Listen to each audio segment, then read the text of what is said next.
The lamps are burning low, and the most dangerous mind in the ancient world is deciding how much of it to show. The air in this room is heavy with kefi. You may not know the word, you will know the smell immediately. Thick, resinous, built from 16 ingredients that include wine, honey, raisins, and myrrh. A smell so specific to this place and this culture that every foreign dignitary who has ever entered an Egyptian royal chamber has remarked on it afterward, always in the same way, like nothing else in the world and impossible to forget. It is the smell of temples, of ceremony, of a civilization that has been burning this particular combination of ingredients in its sacred spaces for 3,000 years before tonight. The floor beneath you is alabaster, cool even in the Alexandria winter, smooth in a way that marble never quite achieves, with a faint translucency at the edges where the lamplight catches it. The walls carry lapis lazuli inlay, deep blue, the color that Egyptian art reserves for the divine, set in patterns that have not changed since the pharaohs. In this room, continuity is not tradition, it is argument. Through the window to the north, across the harbor, the Pharos lighthouse is burning. 350 feet of white limestone, its fire visible 40 miles out to sea. The first thing every arriving ship sees before it sees the city. The tallest structure in the world, the permanent advertisement of Alexandria's power, burning tonight, the same way it has burned every night for 200 years. It has been guiding people to Alexandria for 2 centuries. Tonight, it is guiding someone who will determine whether Alexandria survives the next 2 centuries. There is an object on the table in this room that no Roman has ever been shown before. Whether she shows it tonight will determine everything. She has tonight to change that. And 14 years from now, the choice she makes in this room will be the reason she dies. Alexandria, the royal quarter, the palace of the Ptolemies, late winter, 47 BC. What you are about to walk through is a reconstruction, built from 5 sources that together produce the most complete picture available of Cleopatra's Alexandria and the political dynamics of the winter of 47 BC. The first is Plutarch, whose Life of Caesar and Life of Antony, written within 150 years of these events, drew on eyewitness accounts and court records no longer available to us. Plutarch knew people who had spoken to people who had been in these rooms. His details are specific enough to be architectural. The second is Appian's Civil Wars, a Greek historian with access to Roman archival sources that document the political calculations of this specific winter from the Roman side. The third is the most extraordinary source available for any ancient city, the ongoing underwater excavations of Alexandria's royal quarter, conducted by Franck Goddio and the Institut Européen d'Archéologie Sous-Marine. The palace did not burn, it did not collapse, it slipped into the sea, gradually, over centuries, as the land beneath it subsided. The rooms are still there, the columns are still on the harbor floor. A sphinx bearing Cleopatra's features was recovered from these waters in 2010. The fourth are the papyri, administrative documents signed by Cleopatra during this period, including a decree from 47 BC written in her own hand, 6 words at the bottom of a document that represent the closest thing to her actual voice that has ever been recovered. And the fifth is Strabo, a geographer who visited Alexandria within decades of Cleopatra's reign and described the royal quarter in spatial detail to reconstruct where every building stood. This is not mythology. This is architecture, archaeology, and testimony. If you want to keep walking through history's most consequential private moments, subscribe right now and hit the bell. These reconstructions go deeper every single week. And before we go further, drop a comment. If you could witness one private conversation between any two figures in history, anywhere in the world, which conversation would you choose? I read every answer. Now, the lamps are burning. The harbor is dark. Walk with me into the most dangerous room in the ancient world. Alexandria is not Egyptian in the way that Memphis or Thebes is Egyptian. It was designed from its foundation as a statement, built by Alexander himself in 331 BC on a narrow strip of land between the Mediterranean and Lake Mareotis, planned as the place where that meeting would produce the most magnificent city either civilization had ever seen. 250 years later, it has kept that promise beyond any reasonable expectation. The city you are entering tonight covers approximately 3,000 acres and holds a population of 500,000 people, making it at this moment in history the largest city in the world. Rome will not surpass it for another century. It is laid out in a Greek grid, but its content is irreducibly hybrid.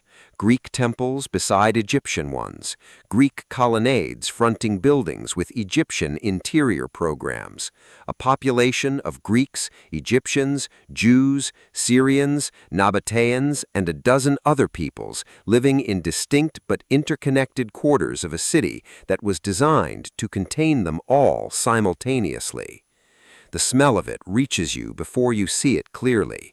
Salt from the Mediterranean, fish from the harbor market, cedar resin from the timber yards, baking bread from the bakeries that run day and night to feed 500,000 people, and underneath it all, the particular smell of a city built on a delta, slightly damp, slightly vegetal, the smell of the Nile edge that no amount of marble and colonnade can entirely cover.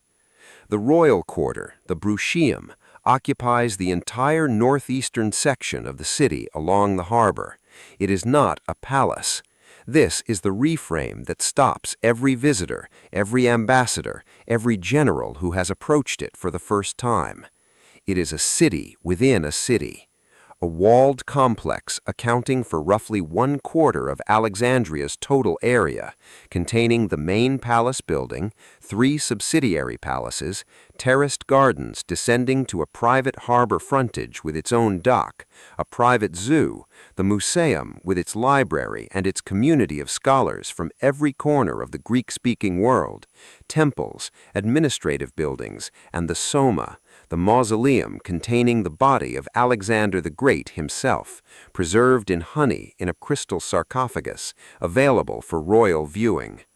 The Ptolemies built everything larger than necessary because scale is the first argument power makes before anyone has spoken a word. The entrance colonnade is 40 feet tall. The gateway between the columns is wide enough for 12 soldiers to walk abreast. The proportions are designed to do something very specific to the human body, to make every person who passes through them feel before their mind can counter-argue that they are smaller than what they are entering. Julius Caesar walked through this gate 3 months ago. He has not fully recovered from it. The Great Hall of the Ptolemaic Palace makes its argument before you have taken 3 steps inside it. The columns are Greek in form, fluted, proportioned in the Corinthian manner, the capitals carrying the acanthus leaf detail that would look at home in Athens or Corinth, but carved at their bases, where Greek columns would typically be plain, are Egyptian lotus and papyrus motifs, the 2 plants that represent Upper and Lower Egypt respectively, the 2 kingdoms that the ruler of this palace claims simultaneously. Look up. The ceiling carries a painted astronomical map, not the Greek one, not the constellations as Hipparchus organized them, not the sky as a Roman astronomer would draw it, the Egyptian sky chart, with the constellations named in hieroglyphs, the stars mapped according to a tradition that predates Greek astronomy by 2,000 years. The room is simultaneously Greek and Egyptian in every direction you look. The effect is not confusion, it is synthesis.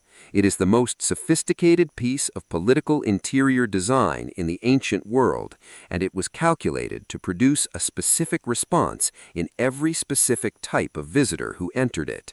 A Greek visitor sees a Greek room. An Egyptian visitor sees an Egyptian room.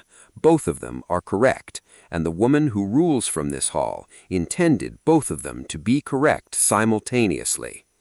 She is 22 years old. She has already been queen twice, deposed the first time by her brother's advisors when she was 18, restored the second time by Caesar's legions 3 months ago after a year spent governing from exile, smuggled across her own border in a boat, running a kingdom by correspondence while the people who overthrew her tried to erase her name from the official record.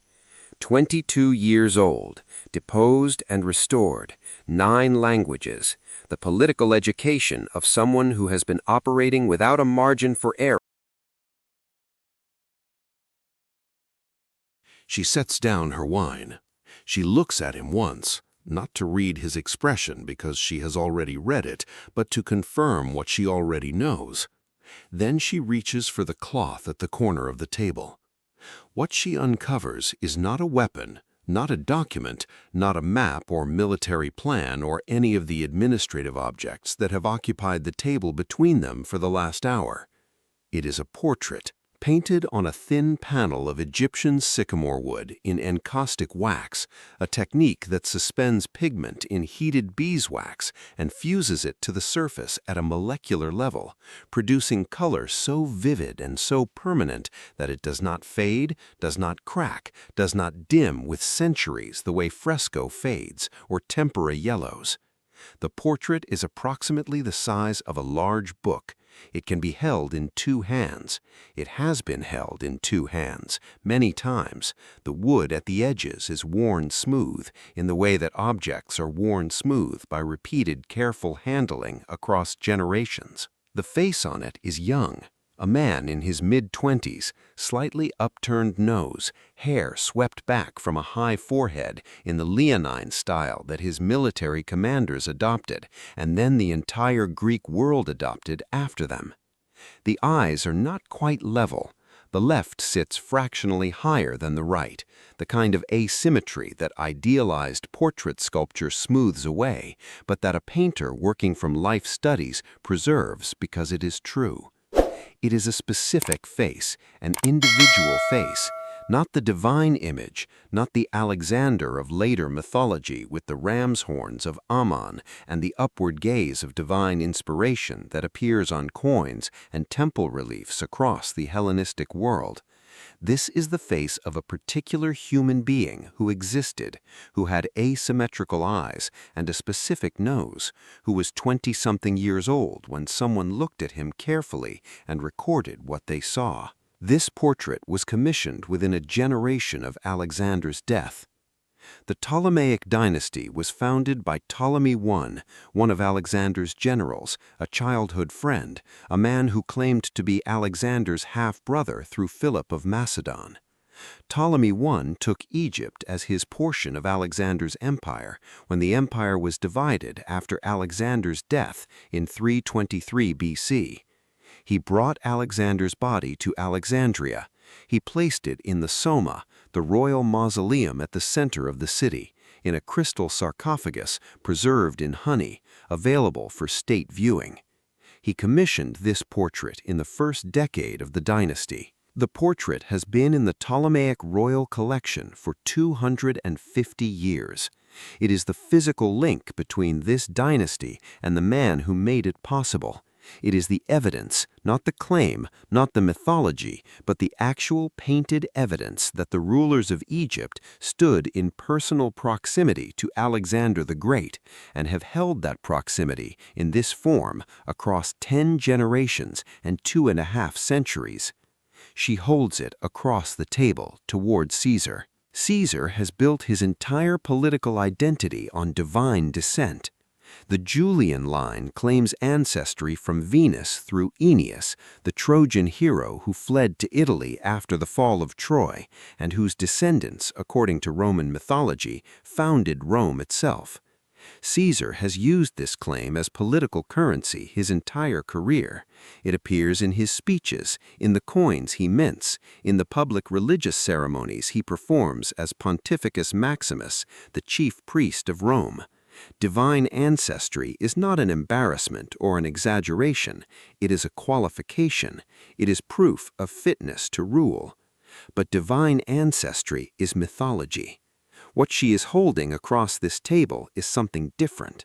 A painting made by a human hand of a specific human face, of the man who conquered Persia, Egypt, Mesopotamia, and the edges of India in 13 years, the man whose achievement no Roman general has approached and no Roman general has stopped trying to approach, including the man sitting across this table who has been measuring himself against Alexander's itinerary his entire military career, and who reportedly wept in Spain at age 31 when he encountered a statue of Alexander and understood that Alexander had conquered the known world at an age by which Caesar had accomplished nothing of comparable scale. She is not making a religious claim. She is making an evidentiary one. This dynasty has held Alexander, physically, materially, in a crystal sarcophagus at the center of this city and in a painted panel at the corner of this table. The Ptolemies are not people who claim to be descended from greatness. They are people who have been in the room with it for 250 years. The silence after she holds it out is not awkward. It is the silence of a man recalculating, not his military position, not the grain revenue figures, not the 6,000 talent debt or the standoff outside the palace walls, his understanding of who he is sitting across from. She didn't seduce Caesar with beauty. She showed him Alexander's face and let him understand what it meant that she was the one holding it. 5 seconds, full frame on the portrait, no music, no narration. Alexander's eyes, still asymmetrical, still specific, still individual after 250 years of careful handling. Here is the one thing this reconstruction must say honestly, because honesty is the only thing that holds a reconstruction together across 2,000 years of distance. We do not know exactly what passed between Cleopatra and Caesar in the private chambers of Alexandria in the winter of 47 BC. Plutarch gives us the shape of it, the papyri give us the administrative decisions that followed, and those decisions are dramatic enough in their own right to confirm that something significant shifted in this room during these months. What we do not have is the conversation itself. We do not have the moment she reached for the cloth, or whether the portrait existed in the form described, or the exact expression on Caesar's face when he understood what she was showing him. What we have is what came after, and what came after is large enough to cast a very specific shadow backward onto the room where it began. Caesar leaves Alexandria in the summer of 47 BC. He takes with him a military victory over Ptolemy XIII, whose forces were defeated in the Battle of the Nile in March 27 BC. He takes a political alliance with Egypt that stabilizes Rome's most important grain supply. He takes the memory of a room, a lamp, a portrait held across a table by the steadiest hands he has encountered in 52 years of operating in rooms where hands needed to be steady. He leaves behind a garrison of Roman soldiers. He leaves behind a stabilized throne. He leaves behind something else, something he will never publicly acknowledge, something that will become in the hands of his successors the most politically dangerous fact in the Mediterranean world. He leaves behind a son.